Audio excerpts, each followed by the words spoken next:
C'est avec un grand plaisir que je vous souhaite la bienvenue à cette conférence qui fait partie d'une série de rendez-vous consacrés aux finances publiques.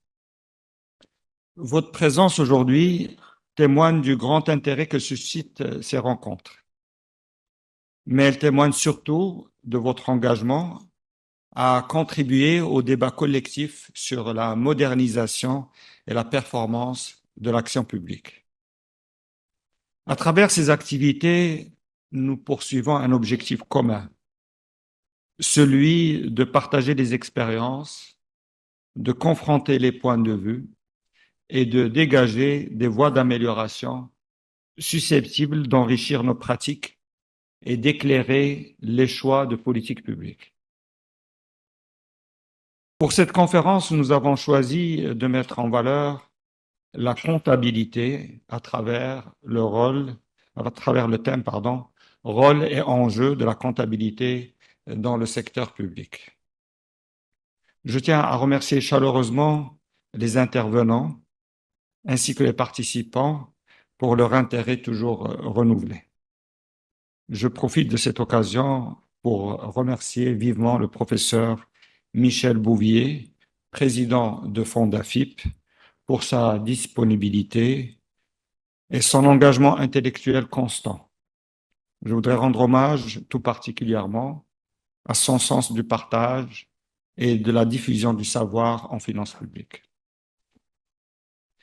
Mesdames et messieurs, l'état en apparence ordonné de nos sociétés ne doit pas occulter les tentations qui poussent certains à vouloir s'affranchir du contrôle citoyen exercé par le biais de la représentation nationale et des principes de qualité, de transparence, de reddition des comptes et de responsabilité. Dans son livre « Le pouvoir de dire non » de Dominique de Villepin, il attire l'attention sur le néo-impérialisme qui impose son modèle autoritaire en attaquant la démocratie libérale. Ce phénomène se manifeste, selon lui, par un illimitisme, négation volontaire de toute limite, soit par un contrôlisme qui ne nie pas les limites, mais qui les intériorise. Son objectif est d'essayer de tout contrôler aux dépens de la liberté dont on a tous besoin. D'ailleurs, il n'est pas inutile de rappeler que c'est pour garantir les libertés et prémunir l'intérêt général contre les velléités individuelles et catégorielles que la séparation des pouvoirs, théorisée notamment par Montesquieu, a été instituée. En fonction de transformations qui sont à l'œuvre. On pense notamment tout de suite à celles qui concernent le nouvel ordre économique qui émerge sur fond de mondialisation et de refonte de la carte géopolitique, mais également celle de la transition écologique à laquelle tu as fait allusion tout à l'heure, Nourdine, une transition écologique cruciale pour l'avenir de la planète et donc de l'humanité.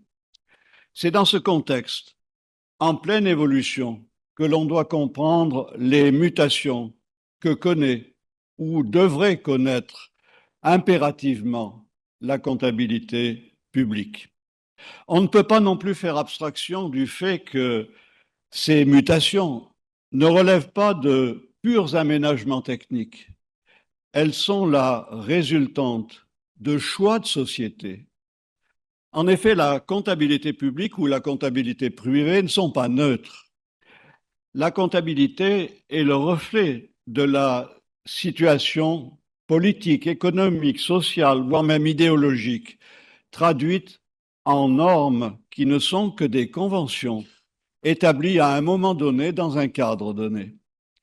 Il faut le souligner encore, la comptabilité n'est pas un simple jeu de construction.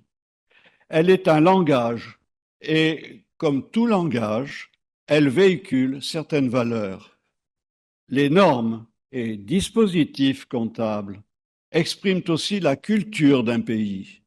Si l'on considère le modèle français, par exemple, on peut constater qu'il est initialement construit sur un principe de prudence. Par exemple, la comptabilisation des actifs est effectuée à la valeur historique. Un système d'information, il est bien sûr extrêmement structurant dans une logique d'organisation et d'organisation opérationnelle, depuis le fait générateur qui donne lieu à un engagement, et là jusqu'à toute la chaîne comptable est organisée pour suivre cela jusqu'à Helios, c'est le premier point. Et il est vrai également dans une logique patrimoniale, dans une logique d'image fidèle du bilan de nos organisations, les choix qui sont faits en matière de système d'information, quel que soit le système d'ailleurs. Alors, une collectivité comme la ville de Paris, on a un système qui est SAP comme à l'État, mais la question, elle est effectivement d'avoir des systèmes d'information qui permettent de construire ces référentiels, qui permettent d'incrémenter, qui permettent de valoriser ces actifs. Et c'est effectivement extrêmement structurant parce que ça structure aussi la vie de tous les utilisateurs qui sont ceux d'un système d'information financier. Et dans une grande collectivité territoriale, si je cite l'exemple de la ville de Paris, pour 60 000 agents de la collectivité, c'est environ 4 000 agents qui sont des utilisateurs du système d'information financier, quasiment 10%. Ce qui témoigne en amont de la chaîne des enjeux de qualité comptable, de respect des engagements et de suivi nécessaire de ces systèmes d'information.